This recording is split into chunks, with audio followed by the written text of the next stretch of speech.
మంత్రి కొండా సురేఖ ఎమ్మెల్యే కడియం శ్రీహరి వివాదం గాంధీ భవన్ కు చేరింది. కడియం శ్రీహరిపై చర్యలు తీసుకోవాలని మంత్రి కొండా సురేఖ టీపీసీసీ చీఫ్ మహేష్ కుమార్ గౌడ్ కు ఫిర్యాదు చేశారు. కడియం శ్రీహరిపై పార్టీ పరంగా చర్యలు తీసుకోవాలని విజ్ఞప్తి చేశారు. మహిళా మంత్రిని టార్గెట్ చేస్తూ జిల్లా రాజకీయాల్లో తనను ఇబ్బంది పెడుతున్నారని ఫిర్యాదు లేఖలో ప్రస్తావించారు. అటు సురేఖ విజ్ఞప్తిపై టీపీసీసీ చీఫ్ మహేష్ కుమార్ గౌడ్ స్పందించారు. త్వరలోనే వివాదాన్ని పరిష్కరిస్తానని కొండా సురేఖకు హామీ ఇచ్చారు.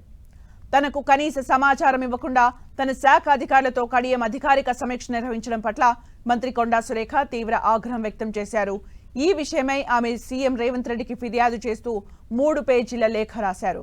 కడియం శ్రీహరి ప్రభుత్వ పరిపాలనా విధానాలను, మంత్రిగా తన అధికార పరిధిని పూర్తిగా బేఖాతరు చేశారని సీఎంకు రాసిన లేఖలో మంత్రి సురేఖ పేర్కొన్నారు.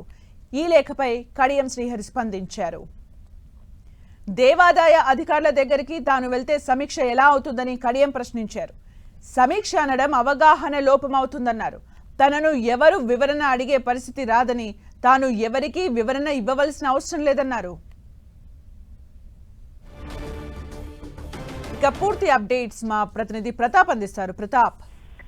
సుమిత్ర, ఈ వరంగల్ ఎపిసోడ్ సంబంధించి ముఖ్యంగా మంత్రి Konda Surekha Station Ghanpur MLA Kadiyam Srihari episode చినికి గాలివాలన మారుతుందని చెప్పుకోవచ్చు. ఈ అంశానికి సంబంధించి ఇప్పటికే కొండా సురేఖ సీఎం రేవంత్ రెడ్డి కానీ ఏసీసీ కూడా కంప్లైంట్ ఇవ్వడం జరిగింది. ఇది ఈ రోజు తాజాగా కాసేపు క్రితమే పీసీసీ చీఫ్ మహేష్ కుమార్ గౌడ్ కూడా కలిసి వ్యక్తిగతంగా కూడా లేఖ ఇవ్వడం జరిగింది. ఆ లేఖలో చాలా కీలకమైన అంశాలను కూడా ప్రస్తావించడం జరిగింది. అందులో చూసినట్లయితే కనుక కడియం శ్రీహరి స్వయంగా తన దేవాదాయ శాఖకు సంబంధించిన వాటిలలో జోక్యం చేసుకుంటూ తన అధికారాల విషయంలో ఆయన జోక్యం చేసుకోవడం కరెక్ట్ కాదు. తన మంత్రిగా ఉన్న దాన్ని కనీసం తనకు సమాచారం ఇవ్వకుండా తన శాఖ పరిధిని సంబంధించి విషయానికి సంబంధించి ఆయన సమీక్ష చేయడం కూడా కరెక్ట్ కాదు. ఆ విషయానికి సంబంధించి కూడా అంతా మొత్తం దీనికి సంబంధించిన శాఖకు సంబంధించిన దానిపైన డీటెయిల్ గా ఇన్డెప్త్ గా చేసినట్టు కూడా ఆయన వాళ్ళ కార్యాలయం కూడా ఒక ప్రెస్ నోట్ కూడా రిలీజ్ చేసినట్టు కూడా ఆ ప్రెస్ నోట్ కు సంబంధించిన ఎవిడెన్స్ ను కూడా అన్నిటి కూడా పీసీసీ చీఫ్ కూడా అందజేయడం జరిగింది. ఇట్లా ఒక మంత్రికి సంబంధించిన వాటిలలో జోక్యం చేసుకోవడం కరెక్ట్ కాదు. ఈ అంశానికి సంబంధించి కడియం శ్రీహరి పైన చర్యలు తీసుకోవాలంటూ కూడా ఆమె పీసీసీ చీఫ్ ను కూడా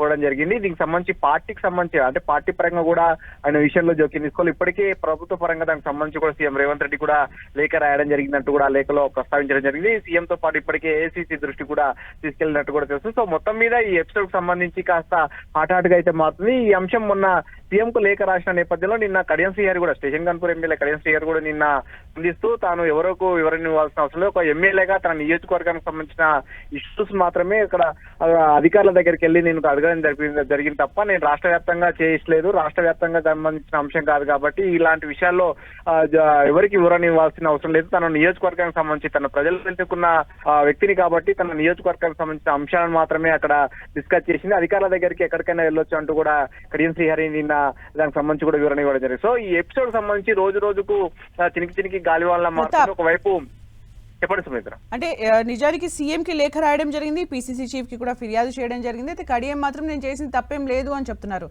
నిజానికి ఈ సిచ్యువేషన్ లో హైకమాండ్ ఇన్వాల్వ్ అయ్యే ఛాన్స్ ఉంటుందా? ఈ అంశానికి సంబంధించి పీసీసీకి ఇచ్చిన ఫిర్యాదులో కొన్ని కీలకమైన అంశాలను కూడా కొండా సురేఖ ప్రస్తావించింది. ఆ అంశాన్ని కూడా మనం చూడాల్సి ఉంటుంది. ఎందుకంటే గతంలో జరిగిన ఇన్సిడెంట్లను కూడా ఆమె ప్రస్తావించడం జరిగింది. గతంలో మొత్తం ఉమ్మడి జిల్లాకు సంబంధించిన ప్రజాప్రతినిధులందరినీ తనకు వ్యతిరేకంగా కడియం శ్రీహరి ముందుండి నడిపించారు. వారందరినీ కూడా గతంలో కూడా కంప్లైంట్ ఇవ్వడం జరిగింది. అందరూ కూడా నేతలందరూ కూడా కలిసి కడియం శ్రీహరితో పాటు నేతలు వరంగల్ వెస్ట్ ఎమ్మెల్యే నాయన రాజేందర్ రెడ్డి కానీ, అదేవిధంగా స్టేషన్ గన్పూర్ ఎమ్మెల్యే కడియం శ్రీహరి, వీరితో పాటు ఎమ్మెల్సీ బసవరాజ్ సారయ్య, అదేవిధంగా పరకాల ఎమ్మెల్యే రేవూర్ ప్రకాష్ రెడ్డి, ఇట్లా మీరందరూ కూడా కొంతమంది నేతలంతా కూడా జట్టుగా వచ్చి ఫిర్యాదు ఇవ్వడం జరిగింది. ఈ అంశానికి సంబంధించి కూడా అప్పట్లో ఇన్ఛార్జ్ మీనాక్షి నటరాజన్ జోక్యం చేసుకోవడం కానీ, ఆ తర్వాత క్రమశిక్షణ కమిటీకి రిఫర్ చేయడం, క్రమశిక్షణ కమిటీ చైర్మన్ మల్లు రవి కూడా స్వయంగా గాంధీ భవన్ కూడా పిలిపించి వీటి నుంచి వివరణ తీసుకోవడం, కొండా మురళి, కొండా సురేఖ వీరంతా వివరణ ఇవ్వడం, ఇవన్నీ కూడా పరిణామాలు చోటు చేసుకున్నాయి. ఆ తర్వాత కూడా అంతా వ్యవహారం సెటిల్ రైట్ అయిందంతా కలిసిపోయారని కూడా భావించవచ్చు. ఆ తర్వాత కూడా నేతలంతా కూడా కడియం శ్రీహరి కానీ, అదేవిధంగా కొండా మురళి వీళ్ళందరూ కూడా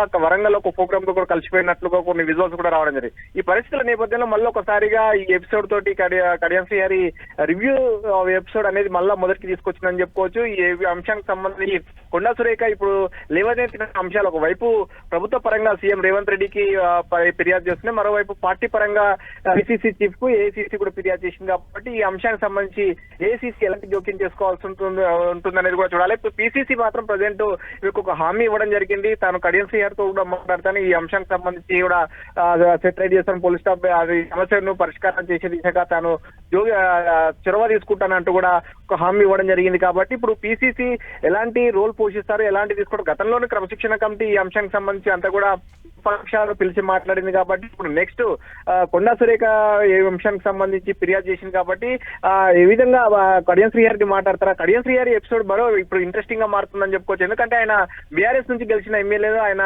తాను ఇక్కడ కాంగ్రెస్ సభ్యత్వం తీసుకోలేదని చెప్పేసి గతంలో కడియం శ్రీహరి చెప్పారు. ఇప్పుడు ఎలాంటి కాంగ్రెస్ సభ్యత్వం లేని కడియం శ్రీహరిని పార్టీ పరంగా ఎలాంటి చర్యలు తీసుకుంటారో, ఆయన పిలిచి మాట్లాడే రైట్స్ ఉంటాయా లేదా అనేది కూడా ఇప్పుడు ఒక ఇంట్రెస్టింగ్ గా మారిందని చెప్పుకోవచ్చు. సో ఈ ఎపిసోడ్ ముందు ఎలాంటి టర్న్ తీసుకుంటున్నారని చూడాలి. ఏఐసీసీ ఈ అంశానికి సంబంధించి కూడా ఎలాంటి జోక్యం చేసుకుంటుంది, ఇన్ఛార్జ్ మీనాక్షి నటరాజన్ జోక్యం తీసుకుని ఈ విధంగా పరిష్కారం చెప్తున్నది కూడా చూడాల్సి ఉంటుంది. Thank you Pratap for the updates.